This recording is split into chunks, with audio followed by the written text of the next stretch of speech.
Mr. Paul O'Sullivan, you have admitted to have received money from DSO, right? Correct.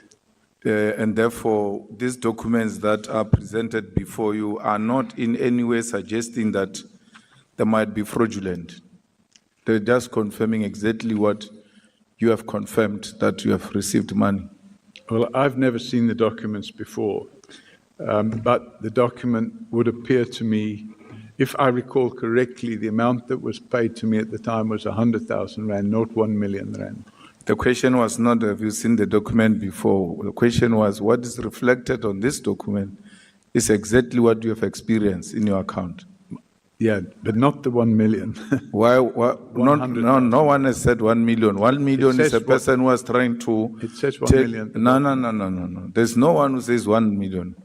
The document says. No, the document doesn't say 1 million. It does. If you look at the printed statement, it says 100,000. Correct. Yes, that's what it's saying. Yes. So, to try and delegitimize what looks like a legitimate document is unacceptable. I'm not trying to. Not you. I'm just saying, following up to what was the impression that was created here, that this might not be correct figures. Why were they giving you money? As I've said to you, they were refunding some of the expenses I'd incurred. There's nowhere the written refund. There's nowhere. The first document says, a request for an advance from the DSO confidential funds. I haven't seen that document. Have they not shared the document with you here? That's all I've got, just that. I've not seen anything else. Yeah, there is a document here from Scorpions I've not seen that says they're giving you advance. I've not seen and there's two documents. The one says request for an advance from the DSO confidential funds, and then the other one says application for reward, Paul O'Sullivan. I've not seen it. Nowhere do they suggest that you are being refunded for anything. Thank you. So in a way, you are part of these people who have been benefiting from this slush fund. Chairman, that allegation was made earlier. The slush fund I was talking about was the Crime Intelligence Slush Fund. Any payment that's made by the NPA or the DSO is not being made from the Crime Intelligence Slush Fund. No, it's the same thing, Chief. It's the money that they don't account for. The DSO confidential fund. Oh, I know nothing it's about police. It's police money. This is the first it's government time, money. It's the public money. This is the first time I'm seeing this document.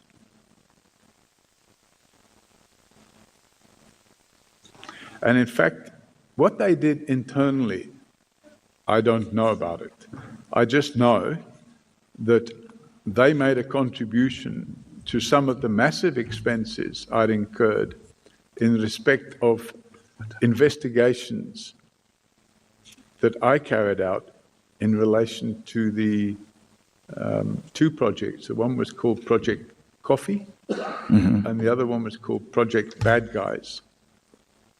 Yeah, it's written here, Project Bad Guys, brackets, Coffee. Yeah, there were Coffee Leg. Two projects. And it related to the international drug smuggling syndicate with tentacles around the world. And this is not a reward. It says here it's a reward for information, but I'd never seen this document before. It wasn't a reward for information. It was refunding of expenses or partial refunding of expenses. It makes the situation worse, Mr. Paul O'Sullivan, because it means the money was released under false pretext. Well, I know nothing about that. Because if it says reward and you call it a refund, it means whoever went to apply for this money lied. I don't know. That you are being rewarded. I've only seen the document today for the first time. But it lists a number of names and people that went to prison.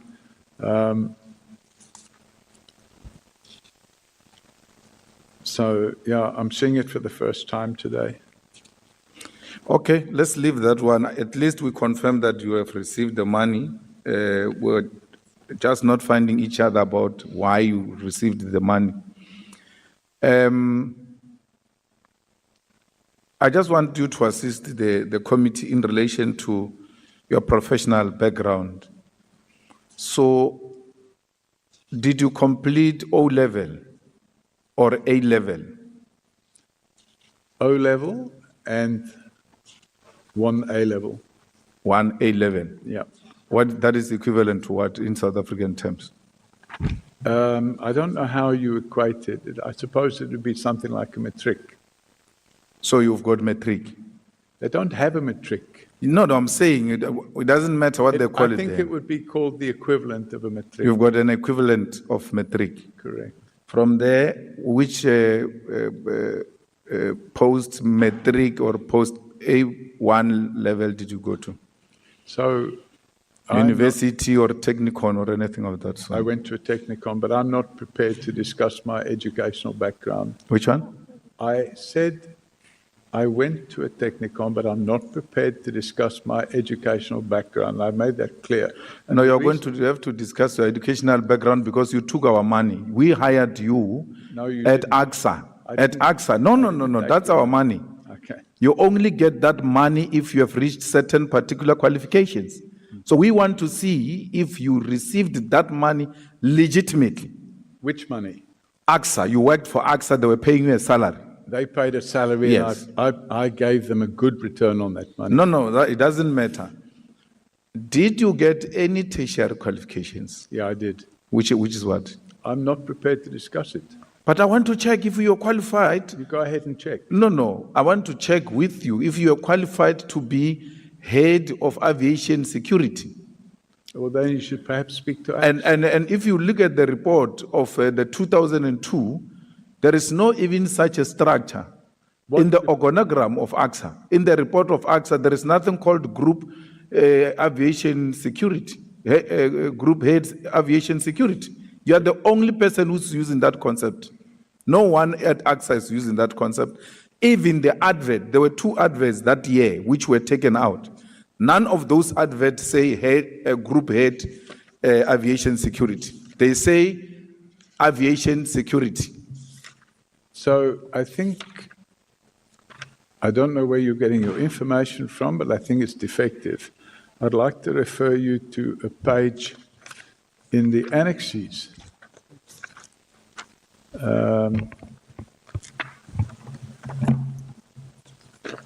Come to the page number now.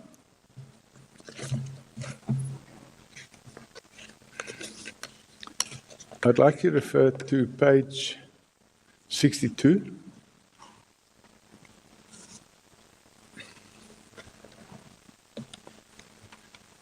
Yeah. And page 63. Yeah. And page 64. So on page 62, it's addressed to Mr. Paul O'Sullivan, Director, Executive Group Security. Page 63, it's addressed to Mr. Paul O'Sullivan, Group Executive Security. On the Business News or Engineering News article, which is page 64, if you look at the second paragraph or the third paragraph on the left-hand side, it says, according to AXA Group Executive Aviation Security, Paul O'Sullivan, this is substantially more than was likely to be allocated had the 2001 terrorism attacks not occurred. And it talks about 150 or 140 million rand budget to improve security. So perhaps those 3 references would indicate that there is, in fact, a position called Group Executive Aviation Security. No, the 2 heading don't speak to that. Pardon me? The 2 heads, the 2 things that you referred me to under Mr. Paul O'Sullivan, Director, Executive Group Security. That's number 1. Number 2, Mr. Paul O'Sullivan, Group Executive Security. Correct. There is nowhere where they call you Group Head Aviation Security. So my job title was Group Executive Aviation Security. So if you look at the page 64, on the third paragraph on the left-hand side, it says, according to AXA Group Executive Aviation Security, Paul O'Sullivan. So No. That's what you call yourself. That's not what your employer calls you. I mean, this is an article. What you are referring me, it's an article of a newspaper, and that's how you would have said, this is how they must address you. But where you are being addressed officially in the letter of the institution, it says Director Executive Group Security. Then the second one, it says Group Executive Security. Nowhere do they refer to you as Group Head Aviation Security. So those people wrote what they thought was my position. My position at the time and my contract of employment was Group Executive Aviation Security. No, Mr. Paul, I'm saying to you, even the advert that was advertising that position did not write Group Aviation Security. It wrote Head Security. It's 25 years ago. Yes, then you arrived there and gave yourself a title that is non-existent. No, that's not Because true. it's not there in the organogram of the institution. There's no such a position. In their report, if you go and read their report? 2001 annual report, which will probably be published in 2002, if you go and check that report, you will realize that there's no such a position in that structure. Chairman, But let's pass that. I'm just making the point that I was employed at AXA and I was employed in the position of Group Executive Aviation Security. But say, I'm going to have a problem because you cannot refuse to tell me what are your tertiary qualifications, yet you occupy a head aviation security position, which its equivalent now, as if you look at the adverts this year, they require a master's degree and some 5 years experience. So I could imagine during your time, there's no way, even the one that I'm referring you to, it says it requires a degree or an equivalent. That's why I want to check your qualification to match it with the requirements so that I can make a determination that you are indeed employed through your qualifications. And am I correct in thinking, Chairman, that that's in the terms of reference of this committee, to look into the qualifications of a civilian that has nothing to do with it? It has got everything to do with We're going it. back, no. We're going back more than 20 years. Okay, and my qualifications were obtained 40 years ago. So I am not going to get into a debate. I have rights, and my rights include the right to privacy.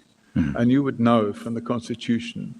And my right to privacy I will maintain, and you can dig into my right to privacy if you want. I'm here voluntarily, and I'm not going to submit myself to providing information which I believe you're not entitled to. So you can repeatedly ask for it, and you can make all the assertions you wish, but I'm not supplying you. You know why you're making this a big issue? Is because you lied yesterday and told us about a technicon that is non-existent.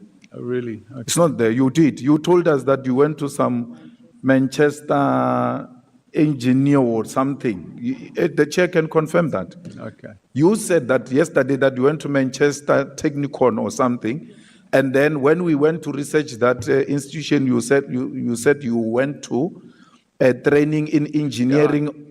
We did not find such an institution existing. Yeah. Okay. So, Mr. Paul O'Sullivan, you occupied a senior position without qualifying because you had infiltrated the system. If you believe that. And part of our investigation, the reason why we go to qualifications is we want to demonstrate that these people they don't have the necessary skills, yet they occupy strategic positions because of their proximity in the police. To those, not in the police. But aren't we supposed to be looking, Chairman, at the allegations from the KZN Commissioner of Police, and instead you're now diverting? So what you've actually done, Chairman, is you first of all invite me here, I come here, And now what you're doing is you're trying to impugn my character, and you've been doing it for the last 5 hours. And, you know, I'm not going to cooperate with that. No. You're going to cooperate. Look, No, I'm sorry, you but went you won't tell me what I'll cooperate with. you went to mess up our IPT and our justice system, our criminal justice system. We're trying to establish as to who is this person who is alleged to have done the following in the institutions that we're investigating. It is in that context that we're asking you about yourself. And it shouldn't be difficult for a person who has taken an oath to tell the truth, but nothing else but the truth, that I went to school and this is why. I'm not asking you whether you passed with this higher degree or not. I'm just asking, where did you obtain your qualifications? Because yesterday you told us about a different technicon that is not a Manchester technicon. Okay, then you are doing engineering. You get the transcript of yesterday. And Now I think today- you'll find your mistake. And Chair, can you please intervene and perhaps remind him of what he said? Mr. Paul Robert O'Sullivan, you went to Manchester Technikon. no, I you- said I and studied you- at Manchester, and you- somebody said, is it a technicon? If you listen to me Okay, so that sorry, Chair. you know what you are going to respond to. You went to Manchester Technikon and you obtained a higher certificate in electronics. That is the evidence that you deposed here Yes, yesterday. that's correct, and that is Yes. correct. Thank you. But it's absolutely not called Manchester Technicon. But, you know, somebody said, is it a Technicon? And I said, yes, but it's not. But anyway, You see, you are now changing that, now that you are no longer prepared to talk about your qualifications. But I just demonstrated to you, you spoke about your qualifications yesterday. And you were not qualified to be employed as head of anything at AXA because you didn't possess the necessary qualifications. Number two, which I want to ask is, after you went to, the military intelligence, did you work anywhere else except when you left the military intelligence? did I work anywhere? What? Did you work anywhere after you left military intelligence? Yes, I did. Where? I'm not telling you Why? because it's none of your business. It's none of my business. So, okay, that's fine. You don't have an answer. And I know you don't have an answer because the question after that was going to be, where did you get the money to invest in the property investment? Because you were just from school, went to military intelligence, and then the next thing you come to South Africa for tourism, you love the place, then come back to South Africa to invest in property development, and not only in South Africa, but in different kind of countries. Where do you get that money from? Because military intelligence will not have given you such pensions. No, a pension. I don't get a pension at the age of 26 or 27. That's what I'm saying. Where did you get the money property to? development, and I made profit. Where did you get the money to invest in the property development? The first development I did, I borrowed the money from the bank, and I made a profit. And I reinvested that profit in another property. And I made a profit there. And I reinvested that in another property. And I made a profit there. So that's how property development works. No, I don't buy that story. Mr. Paul O'Sullivan, property investment is a very expensive investment. My suspicion is that you were given money out of the military intelligence to go and be an investor in different countries to continue saving them, inspiring those countries on their behalf. But you must look like you are an investor. With respect, Chairman, I think the honourable member has been watching too much TV. Why? Because you're speculating. You have never worked to get money to qualify to engage in property investment. How do you know that? That's what you told me, at least. You went to work at military in intelligence, and then from there you worked in a firm. You can't tell me, because if you tell me that firm, I will be able to evaluate, to check, and make 1 + 1 to see if we can make such money to invest in property investment. With all due respect, my property investment activities took place probably when you were still a baby. Yeah. But the reality of the situation is, if a person is an entrepreneur and he makes money, how can you then jump into the conclusion that that person is being paid from a government fund or something of that nature? That's pure speculation, and you don't have a shred of evidence. So what you're actually doing is you are making these speculations. It's your idea, and it's wrong. No. And I'm just pointing out that you are wrong. No, my idea is that because I was a baby, and it's not my problem that I was a baby, it is my mother's problem. She gave birth to me at that time. I've got nothing to do with what I was at that time. So because you were an old man, you have to teach me how you came about to become a property investor. You can say I'm formulating it because we've put you there, and we want you to educate us as to how did you become this big property investor from just military intelligence. I won't say I was a big property developer, but I was a property developer. And when you bring money into South Africa, you convert it from pounds to rand. You get quite a significant amount more rand. And if you look at the property prices overseas and you look at the property prices here, you can buy more property here for the same amount of money you will buy much less overseas. And I decided to get involved in property development. And if you find that suspicious, it's a problem. And I believe the reason you're finding it suspicious is because you and certain other members of this committee are looking for ways of covering up the criminal conduct of crime intelligence officials and the abuse of the slush fund. And that's why we have people like Pashlani, who's on trial at the moment, getting away with the crimes that they're committing because Parliament, or certain parts of Parliament, are not exercising their duty of care and their duty to look after the interests of the country. Mr. Paul Sullivan, if you know me, I'm not part of the nonsense you're talking about. Not me. I'm not part of any nonsense you're talking about. I'm not part of any slush fund or anything. I question people the same way I'm questioning you, all of them, including Lieutenant General Mkwanazi. I questioned him because I'm about the truth and nothing else but the truth. And I'm not going to be patronized or be intimidated by anyone, not me.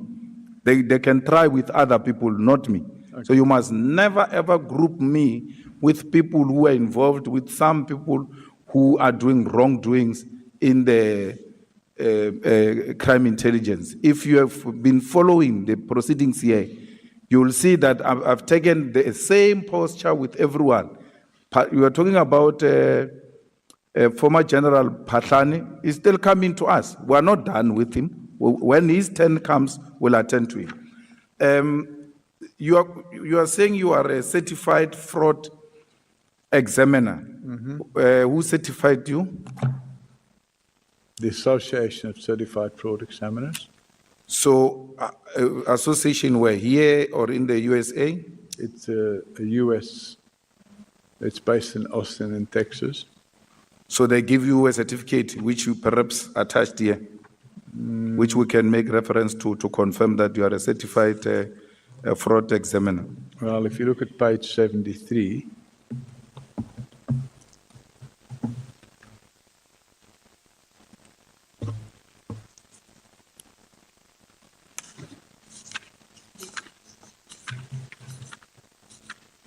yeah.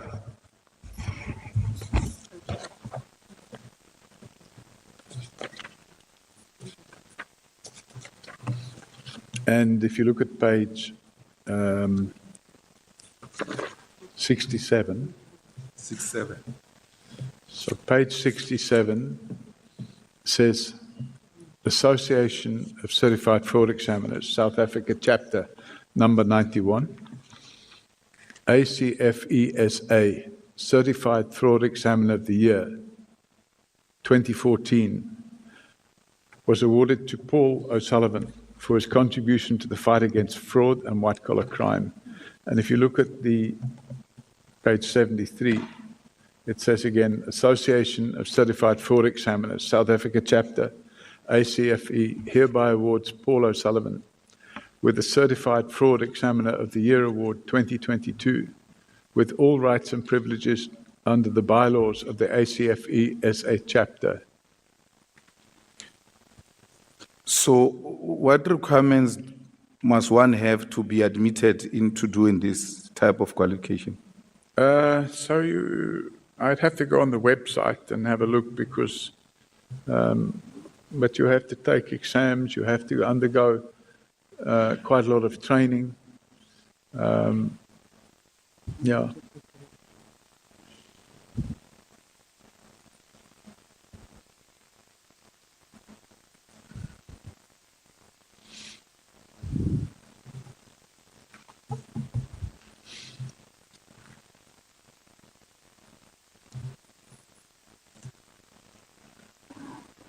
So now what I want to understand is that were you expected to have some pre-qualifications before you entered this? I think so, yeah. You'd have to go on the website and have a look at what the requirements are.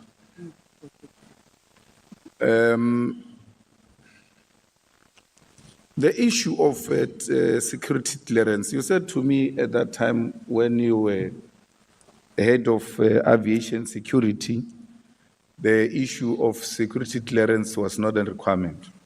That's correct.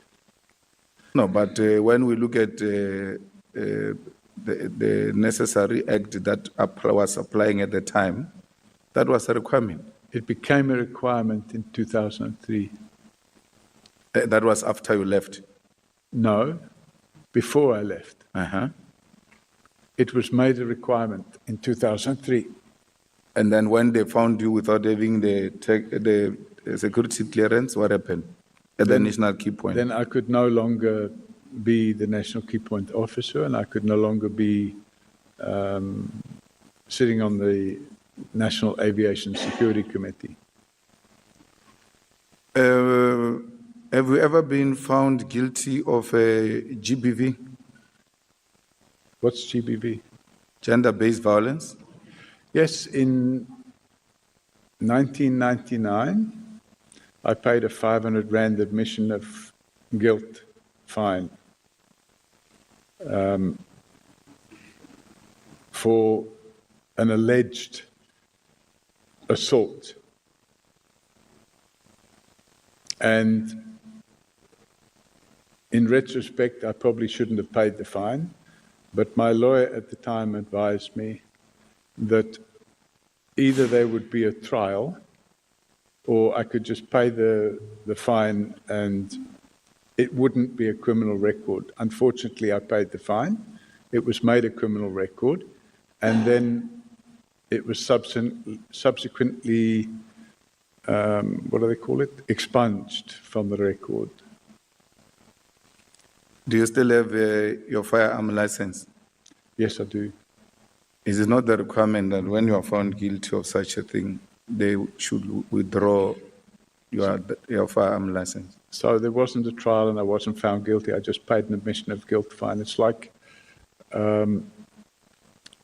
if you're driving at 150 kilometers an hour and the speed limit is 120, you get a ticket in the post and you can either go to court and challenge it and then you get convicted and then it'll be on your record, or you pay an admission of guilt fine and then it doesn't appear on your record, although that is now changing because I think with the new, what do they call it, AARTO Act, even if you pay an admission of guilt fine now, it becomes part of your record. But at that time, it wasn't the case. Have you ever faced any allegations of sexual misconduct? No, There was never an allegation that you were accused of raping an underage girl definitely who not. was in the Randburg area, who was a Absolutely close, who was a daughter of a close friend. not. Absolutely not. I mean, And that will mean you have not even tried to pay any bribe to those parents to I've try never to- had such allegations made. Nothing of any nature whatsoever. What is your relationship with McBride? Robert McBride, I have no relationship with him. Professionally? When he was at IPID, yes. What required you to work with him at IPID, which makes it difficult to work with him when he's outside IPID? Because I'm not involved with him now. When he was working at IPID, he was the executive director of IPID. And he was unlawfully suspended, and he was off work for, I think, 10 or 12 months. And during that period, I opened a criminal docket against General Pashlani. And that was in February, I think February the 16th, in 2016. And after I opened that docket, there was no investigation. So for 10 months, there was no investigation by IPID. And because they refused to investigate, I continued gathering evidence myself. But after March, I refused to supply any of that evidence to IPID because they were leaking it to General Pashlani. So at the end of October 2016, the Constitutional Court found that Robert McBride's suspension was unlawful, and he was reinstated. And after he was reinstated, immediately after he was reinstated, I reached out to him and I said, hey, you know, we need to pick this docket up. I opened it 10 months ago and there's been no investigation. And that was my first proper sit down with him to explain what happened on that docket. He then appointed Matthews Sissoko to put a team together. And the head of that sorry, team, Mr. O'Sullivan. There's Pardon? a request that you speak to the mic. Oh, sorry. So he put a team together. Let me just move my chair.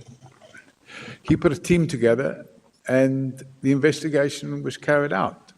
And during the process of that investigation,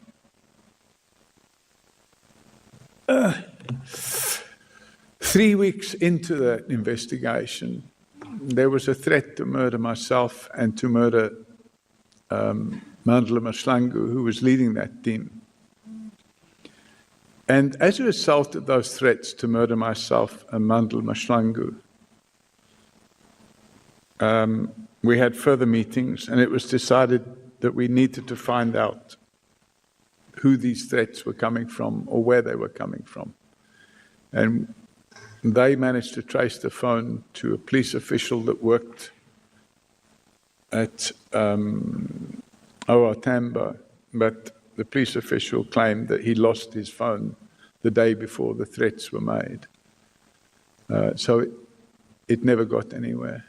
And I mean, then what happened, so that was in November, towards the end of November 2016, on about between 10 or 12 or 13 of December, we had a braai. It was a year-end braai. And Mandla Mashlangu was there, Robert McBride was there, Cedric Nkabindi was there. There were 2 other guys, I can't remember their name, from IPID. And I was there. Some of my staff were there. I think 3 or 4 or 5, maybe 6 of my staff were there. And we had a braai, and it was a year-end braai, and that day I was flying overseas. And